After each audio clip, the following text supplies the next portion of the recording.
প্রিয় দর্শক, first security ইসলামী bank beach টাইমে আপনাদের স্বাগত জানাচ্ছি। আমি মাকসুদুল হাসান। এই অনুষ্ঠানে আমরা ব্যবসা বাণিজ্যের বিভিন্ন বিষয় নিয়ে আলোচনা করে থাকি। আজ আমরা কৃষিতে নতুন প্রযুক্তি ও নতুন উদ্যোক্তা তৈরির বিভিন্ন বিষয় নিয়ে আলোচনা করব। আলোচনার জন্য আমাদের স্টুডিওতে রয়েছেন বাংলাদেশ বিজ্ঞান ও শিল্প গবেষণা পরিষদের প্রধান বৈজ্ঞানিক কর্মকর্তা প্রকৌশলী রেজাউল করিম। দর্শক, হয়তো আপনাদের একটু খটকা লাগছে, ব্যবসা বাণিজ্যের অনুষ্ঠানে প্রকৌশলী বিজ্ঞানী কেন? দেখতে থাকুন আমাদের অনুষ্ঠান, তাহলে আশা করি উত্তর পেয়ে যাবেন। রেজাউল করিম, আপনাকে স্বাগত। আমরা যে বিষয়টি নিয়ে আজকে আসলে কথা বলতে চাই, যে কৃষির প্রযুক্তি এবং উদ্যোক্তা তৈরির বিষয়টি নিয়ে, তার আগে একটি বিষয় আমি বলে রাখি যে আসলে কৃষির যান্ত্রিকীকরণ এবং প্রযুক্তির যে ব্যবহার, এটি আমাদের কৃষির জন্য বর্তমান প্রেক্ষাপটে অত্যন্ত গুরুত্বপূর্ণ। কিন্তু আমরা একটি জিনিস দেখেছি এবং কৃষি সংশ্লিষ্টরা বলছেন যে প্রস্তাবিত কৃষি বাজেটে কৃষির যন্ত্রপাতির উপরে ভ্যাট বসানো হয়েছে, যেটি এই প্রযুক্তির বিস্তার এবং প্রযুক্তির ক্ষেত্রে একটি বাধা হিসেবে কাজ করবে। তো আমরা এই বিষয়টি নিয়ে আলোচনা করব। এটি আলোচনার আগে আমরা একটি রিপোর্ট দেখে আসি। হালের বলদ থেকে কলের লাঙলে বাংলাদেশের কৃষির উত্তরণ ঘটলেও কৃষিতে যন্ত্রের ব্যবহারে যে দেশটি অনেক পিছিয়ে তা স্পষ্ট কৃষিতে শক্তি ব্যবহারের এই পরিসংখ্যানে। জাপানে যেখানে কৃষিতে হেক্টর প্রতি শক্তির ব্যবহার 8.75 কিলোওয়াট, বাংলাদেশে তা 1.01। চাষ বা মাড়াইয়ের ক্ষেত্রে যন্ত্রের ব্যবহার 90% উপরে থাকলেও বাকি ক্ষেত্রে একেবারেই তলানিতে। এগ্রিকালচারের নাম্বার ওয়ান চ্যালেঞ্জ যে এটাকে খুব কুইকলি মেকানাইজেশনে চলে যাওয়া, এটার গতিটাকে ধরে রাখা। এভাবে আর হবে না তো, আপনার এই লেবার দিয়ে এই দিয়ে সিস্টেম মানে টিলেজ এবং এসব পদ্ধতিতে চলবে না। এই উপলব্ধি থেকেই গত বছরের শেষের দিকে একটি রোডম্যাপ প্রণয়ন করে সরকার, যেখানে বলা হয় 2041 সালের মধ্যে কৃষির সকল ক্ষেত্রে 80% উন্নীত হবে যন্ত্রের ব্যবহার। যান্ত্রিকীকরণকে উৎসাহিত করতে ক্ষেত্র বিশেষে 50 থেকে 70% পর্যন্ত দেওয়া হচ্ছে ভর্তুকি, যা বাজেটে আরও বাড়ানোর দাবি ছিল কৃষিমন্ত্রীর। আমরা অলরেডি 30% মেকানাইজেশনের সাপোর্ট দিচ্ছি। মাননীয় অর্থমন্ত্রীর আমরা আরো বৃদ্ধি করার জন্য পার্সেন্টেজটা বলতে চাই না। কিন্তু উল্টো প্রস্তাবিত বাজেটে কৃষি যন্ত্রপাতির উপর ভ্যাট বসানোয় এখন শঙ্কা দেখা দিয়েছে রোডম্যাপের গন্তব্য নিয়েই। কারণ দাম বৃদ্ধির এই বোঝা টানতে হবে কৃষককেই। কোনোদিনই কৃষি যন্ত্রপাতিতে কোনো ভ্যাট ছিল না এবং প্রথম এই বছরই কিন্তু এই ভ্যাটের কথা বলা হয়েছে। ভ্যাটে যে টাকাটা অ্যাড হয়েছে সেটা কিন্তু আমরা অ্যাড করে দেবো, তখনই কিন্তু কৃষক দেখতে পাবে এবং হোঁচট খাবে। সেক্ষেত্রে আমাদের খুব একটা ক্ষতি নাই। আমি মনে করি যে সরকার আবার চিন্তা করবে যে আমরা এই ভ্যাটটা আমরা রাখবো না, ভ্যাটটা উইথড্র করবো। যত টাকার কৃষি যন্ত্রপাতি বিক্রি হয় এতে যত টাকার ভ্যাট আসবে তার চেয়ে বেশি এই যন্ত্রগুলির ইম্প্যাক্ট অনেক হাই। একটা 1.5 লাখ টাকার পাওয়ার টিলার তার লাইফ টাইমে আপনার কস্ট সেভ করে 10-12 লাখ টাকা লাঙ্গলের সাথে কম্পেয়ার করলে। সো এখান থেকে গভর্নমেন্ট 10-15 হাজার টাকা ভ্যাট নিয়ে এটাকে স্লো করে দেওয়ার চাইতে এটাকে আরো প্রমোট করাটাই স্বাভাবিক হবে। বাংলাদেশে কৃষিকাজে বর্তমানে ব্যবহৃত যন্ত্রের সংখ্যা প্রায় 25 লাখ। বাংলাদেশ কৃষি গবেষণা ইনস্টিটিউটের তথ্য বলছে, কৃষির সকল স্তরে যন্ত্রের ব্যবহার নিশ্চিত করা গেলে বছরে অন্তত 7 কোটি টন বেশি খাদ্য পাবে বাংলাদেশ। তো আমরা রিপোর্টে যে বিষয়টি দেখলাম, আসলে যন্ত্রপাতির উপর ভ্যাট বসানোয় যে হারে দাম বাড়তে পারে এবং বাংলাদেশে কৃষিতে যে শক্তির ব্যবহার, সেক্ষেত্রেও কিন্তু আমরা অনেক পিছিয়ে রয়েছি। তো আপনার কাছে কি মনে হয়, ভ্যাটটা আসলে কতটুকু যৌক্তিক এই ভর্তুকিকৃত যন্ত্রের উপরে ভ্যাট? না, তো অবশ্যই না। আমাদের যেগুলো আমরা প্রমোট করছি, যেসব প্রযুক্তিগুলো আগামীতে দরকার, খাদ্য উৎপাদন বাড়ানো দরকার, বিশেষ করে কীটনাশক ফ্রি এইসব প্রোডাক্ট তৈরি করতে গেলে ইনডোর ফার্মিংয়ে যেতেই হবে। সেই জন্য এইসব মেশিন আমাদের মনে হয় মেশিনগুলোতে অবশ্যই থাকা উচিত না। যত পারা যায় বেটার প্রাইসে, কম প্রাইসে মানুষের কাছে অ্যাভেলেবিলিটি করা, যাতে করে উদ্যোক্তা, নতুন যারা উদ্যোক্তা আমরা যাদেরকে প্রমোট করি, আমরা যাতে প্রথমেই এটা নিয়ে একটা ওভার কস্ট না পড়ে আর কি। তো কৃষির যে যান্ত্রিকীকরণের কথা বলছে, আপনাদের বিজ্ঞান ও শিল্প গবেষণা পরিষদ, আপনারা কিন্তু বেশ কিছু প্রযুক্তি উদ্ভাবন করছেন, বিশেষ করে কৃষির প্রযুক্তি আপনারা উদ্ভাবন করছেন। তো আপনার যে প্রকল্পটি রয়েছে, আমরা জানি যে সেখানে অনেকগুলো প্রযুক্তি উদ্ভাবিত হয়েছে, বিশেষ করে অ্যাকোয়াকালচারের ক্ষেত্রে এবং রিসার্কুলেটেড অ্যাকোয়াকালচার বলছেন আপনারা, হাইড্রোপনিক ঘাস উৎপাদনের কথা বলছেন, যেটি মাটি ছাড়া করা যাবে। তো এই প্রযুক্তিগুলোতে আপনারা কি ধরনের উদ্যোক্তাদের কাছ থেকে কি ধরনের সাড়া পাচ্ছেন? জি, খুবই ভালো। এখন আমরা বিশেষ করে হাইড্রোপনিক ঘাসটা এটা খুবই দরকার, কারণ আমাদের এখন গবাদি পশুর যে খাবার acute crisis round the year, যারা আরবান এরিয়াতে থাকেন, শহরে প্লাস গ্রাম অঞ্চলে, সব জায়গাতেই সমস্যা। তো এই প্রযুক্তিতে প্রচণ্ড রেসপন্স পাচ্ছে এই জন্যই যে দেখা যাচ্ছে যে 1 কেজি গম থেকে মাত্র 7 দিনে 7 কেজি ঘাস পাওয়া যাচ্ছে, এবং এটা হাইলি নিউট্রিশাস এবং এর ফিড কনভার্সন রেশিও অনেক হাই। তো ফলে এটা উন্নত দেশের একটা অ্যাডাপটিভ টেকনোলজি, আমরা এটাকে প্রমোট করছি। তো এতে খুব ভালো সাড়া পাওয়া যাচ্ছে, এবং যার কনসিকুয়েন্স হচ্ছে এই যে আমাদের সাথে প্রায় মোর দেন 400 উদ্যোক্তারা যোগাযোগ করেছেন, এবং আমরা এর ভিতরে আমরা প্রায় 4 জন পেয়েছি তারা অলরেডি ইনভেস্ট করেছেন আমাদের আইডিয়া থেকে। ওনারা মেশিন ইম্পোর্ট করে নিয়ে আসছেন ইন্ডিয়া থেকে, এক এন্টারপ্রেনার নারায়ণগঞ্জে, আর একজন নিয়ে আসছেন হচ্ছে নেত্রকোনাতে, উনি লোকালি করছেন, এবং আরও 4টা আমরা লোকালি করার চেষ্টা করছি। তো এটা বেশ ভালো রেসপন্স, বিশেষ করে ঘাসের ক্ষেত্রে, কারণ এটা গবাদি পশুর খাবার, এবং আপনার হাঁস মুরগি থেকে শুরু করে আপনার টার্কিতেও, টার্কি খামারের জন্য। এখানে একটি বিষয় যে আমরা দেখছি যে হাওড় এলাকায় কিন্তু বর্ষাকালে শুধু পানি আর পানিই থাকে, এবং বিশেষ করে যেসব এলাকায় বন্যা হয় তখন কিন্তু সেখানকার মানুষজন গবাদি পশু নিয়ে বেশ বিপাকে পড়েন, এবং আপনি দেখবেন যে অনেক ক্ষেত্রে মানুষজন কিন্তু গবাদি পশুদের প্রতি তার কিন্তু ভালোবাসা অনেক, এবং এগুলোকে ছেড়ে যেতে চায় না, কিন্তু তাদের কিন্তু খাদ্য সংকট একটু ব্যাপক আকার ধারণ করে। সবাই মানুষের ত্রাণের জন্য বেশি আলোচনা হয়, কিন্তু গবাদি পশুদের ত্রাণ কিংবা খাবারের ক্ষেত্রে কিন্তু বড় একটি ঘাটতি দেখা যায় এই সময়। তো সেই সব এলাকায় সেটিকে বাণিজ্যিকভাবে সম্প্রসারণ হতে পারে। অবশ্যই এটা জাস্ট উঁচু করে একটা প্ল্যাটফর্মের মতো, দোতলার মতো হাইট করে এটা করা যাবে। এটা মাচার মতো করে ঘাসটা করতে পারলে তাদের যে মানে গবাদি পশু তো জীবনের অংশ আর কি, তাদের মানে প্রতিদিনের নিউট্রিশনটা কভার করা যাবে, এবং এই ঘাসটা প্রতিদিনেরটা 2 দিনের মধ্যে খাইয়ে ফেলতে হয়, এবং ভীষণ পপুলার হবে। আমরা মনে করি হাওড়া অঞ্চলে উঁচু করে প্ল্যাটফর্মের মতো করে উঁচু বেস করে নিয়ে সেখানে ভেতরেই করা যাবে, এতে কোনো আরো বেনিফিট হবে আর কি।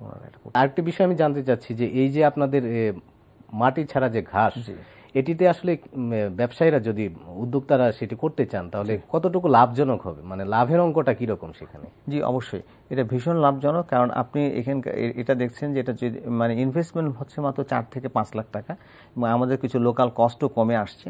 তো সেদিক দিয়ে এটা এর লাইফ অনেক বেশি, প্রায় 20 বছর চলবে কিছু ভালো মেটেরিয়াল ব্যবহার করে, আর কিছু ব্যবহার করলে 10 বছর চলবে। সো যদি আমরা ধরি অ্যাভারেজ 10 বছর ওয়ার্কিং লাইফ, এতে এটা ভীষণভাবে লাভজনক, এবং একজন উদ্যোক্তা এটা ব্যবহার করলে ওই নিজের খামারে তো ব্যবহার করতে পারবে, অনেকে চাইলে এটা এই ঘাসগুলো উনি বাজারে বা একটা ক্লাস্টার যেখানে ডেইরি আছে বা যেখানে গবাদি পশু পালন করে সেখানে উনি বিক্রিও করতে পারবেন। তো এদিক দিয়ে এটা ভীষণ লাভজনক, এবং অনেক উদ্যোক্তাই এটা গ্রহণ করেছেন, এবং ওনারা বাণিজ্যিকভাবে এটা বিক্রি করার চেষ্টা করছেন।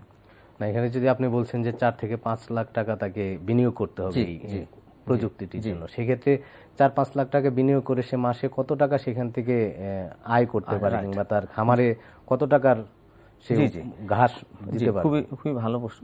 আসলে হচ্ছে যে 4-5 লাখ টাকা বিনিয়োগ করলে ওনার যে ইনভেস্টমেন্ট, যে 1.5 বছরে ওনার মানে এটা পে ব্যাক হয়ে যায়, অর্থাৎ 1.5 বছর ইনভেস্টমেন্টটা চলে আসে, খুব সহজেই চলে আসে।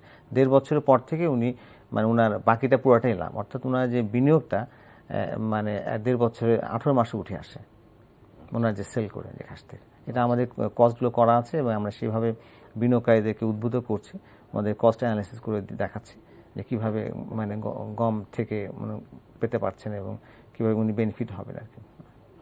সেক্ষেত্রে প্রচলিত যে মাঠ থেকে যে ঘাস কৃষকরা কিংবা খামারিরা তাদের গবাদি পশুকে খাইয়ে থাকেন, এটার সাথে এই ঘাসের পার্থক্যটা কি আসলে? জি, এটা খুব ইম্পর্টেন্ট।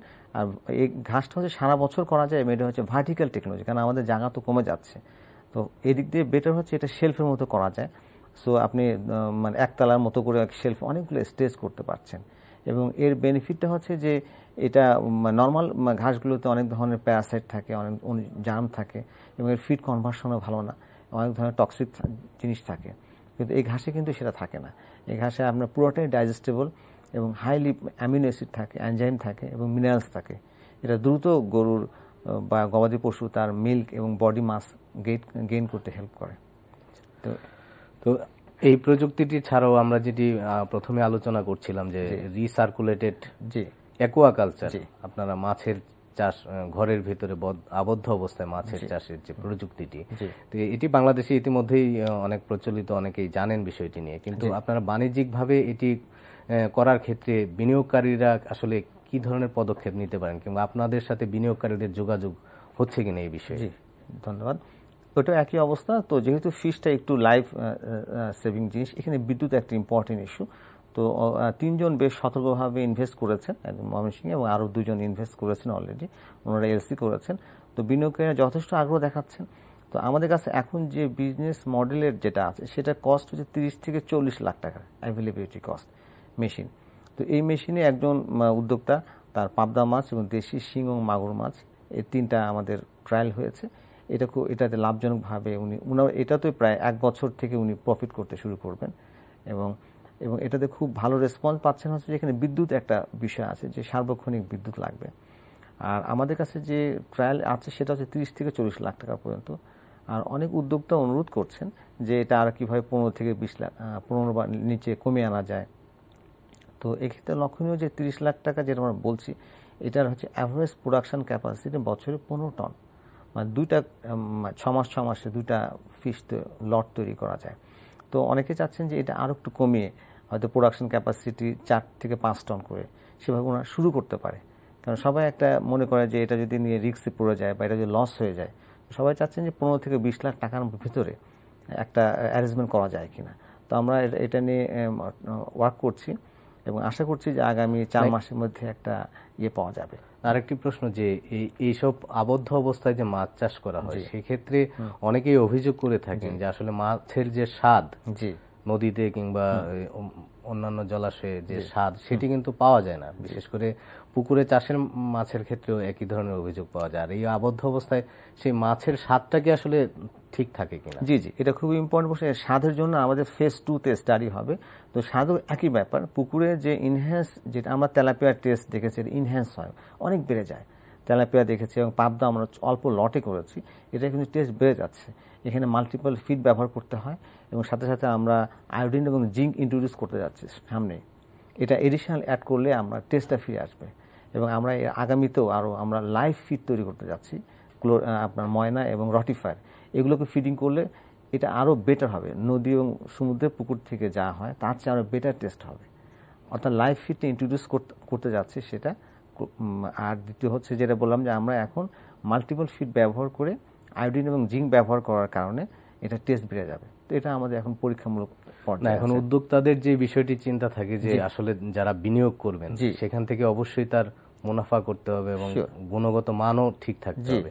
সেই ক্ষেত্রে একজন উদ্যোক্তা যদি এই ক্ষেত্রে বিনিয়োগ করতে চান, আপনি যেটি বললেন যে 35 থেকে 40 লাখ টাকার মতো এখন যে বিজনেস মডেলটি আছে, সেটি থেকে একজন বিনিয়োগকারী তার কি ধরনের মুনাফা পাবেন? জি, আমি তো বললাম যে বিনিয়োগকারী হচ্ছে যেটা জাস্ট ডাবল প্রফিট। আপনার পাবদা মাছে কস্ট পড়ছে আপনার হচ্ছে 150 টাকা এবং আপনার পাবদা, আপনার মাগুর এবং মাছ, শিং মাছ সবগুলোতে প্রায় অ্যাভারেজ 150 টাকা কস্ট পড়ে। মূলত এখানে বিদ্যুৎ খরচ এবং কিছু খাবারের কস্টের জন্য। তো উনি সেল করতে পারছেন 400 টাকার মতো এবং উনি ওনার প্রফিট 1.5 বছরে নিয়ে আসবেন। আমাদের যে ক্যালকুলেশন যে ফোরকাস্ট হয়েছে 1.5 বছর থেকে উনি প্রফিটেবিলিটি চলে আসবেন। সো ওনার ইনভেস্টমেন্ট 2 বছরে খুব কমফোর্টেবলি চলে যাবেন এবং এই মেশিনগুলোর ওয়ার্কিং লাইফ প্রায় 7 থেকে 10 বছরের মতো। উনি যদি চাইনিজ মেশিনগুলো হোক বা দেশি মেশিন আরও ভালোভাবে মেনটেন করতে পারেন তাহলে উনি অনেক বেনিফিট করতে থাকবেন। এই বিষয়গুলো নিশ্চয়ই উদ্যোক্তাদের জন্য অনেক আশাবাদী হওয়ার মতো বিষয়। আরেকটি বিষয় আমি যেটি জানতে চাচ্ছি যে আসলে বাংলাদেশের কৃষি এখন একটি বাণিজ্যিক দিকে যাওয়ার পর্যায়ে রয়েছে এবং যান্ত্রিক এবং প্রযুক্তির ব্যবহার বাড়ানোর কথা সর্বক্ষেত্রেই বলা হচ্ছে। সরকারের পঞ্চবার্ষিক পরিকল্পনাতেও বলা হয়েছে। আপনি কি মনে করেন এখন আসলে এই ব্যবসা বান্ধব কৃষি করতে হলে কি ধরনের উদ্যোগ নেওয়া উচিত? অবশ্যই এটা এই উদ্যোগ এখনই নিতে হবে, কারণ এটা ছাড়া উপায় নেই। আমাদের একদিকে যেমন ফুড প্রোডাকশন কমে যাচ্ছে এবং একদিকে আমাদের চাহিদাও, বিশেষ করে আমিষের ডিমান্ডটা বাড়ছে, প্রোটিনের ইনটেক বাড়াতেই হবে, বিশেষ করে কার্বোহাইড্রেট তো বাড়িয়ে আর লাভ নাই। সো এখন এটা অ্যাডাপটিভ টেকনোলজিতে যেতে হবে। অ্যাডাপটিভ টেকনোলজি মানে বাইরের প্রযুক্তিগুলোকে উপযোজন করতে হবে লোকালিভাবে এবং এটা ভার্টিক্যাল এক্সটেনশন, কারণ আমাদের জায়গা জমি কমে যাচ্ছে, ওপেন জায়গা নেই এবং ওপেন আপনি কোথাও কিছু করতে পারবেন না। সো আপনাকে 2তলা 3তলা লেভেলে গিয়ে এই ফিশারিগুলো করতে হবে এবং এটা অবশ্যই আমাদের দেশে এখনই করার সময়। এখনই এখান থেকে যা প্রণোদনা যা বলেন বা এই বিষয়ে যেসব কম্পোনেন্টগুলো আছে এগুলোর এইচএস কোড থেকে শুরু করে যা যা ডিউটি বা যে ধরনের এগুলো খুব ভালো করে রিভিউ করা এবং বিশেষ করে ব্যাংকিং সেক্টরকে এগিয়ে আসতে হবে কিছু চ্যালেঞ্জ ফান্ড নিয়ে। জি, আপনাকে অনেক ধন্যবাদ আমাদেরকে আপনার মূল্যবান সময় দেওয়ার জন্য। দর্শক, আজকে আমাদের আলোচনায় এখানেই শেষ করতে হচ্ছে। আপনারা সবাই ভালো থাকবেন, সুস্থ থাকবেন। আর এই অনুষ্ঠানটি পুনরায় দেখতে ভিজিট করুন এনটিভি অনলাইন www.ntvbd.com এই ঠিকানায়। সবাই ভালো থাকুন, সুস্থ থাকুন। ধন্যবাদ সবাইকে।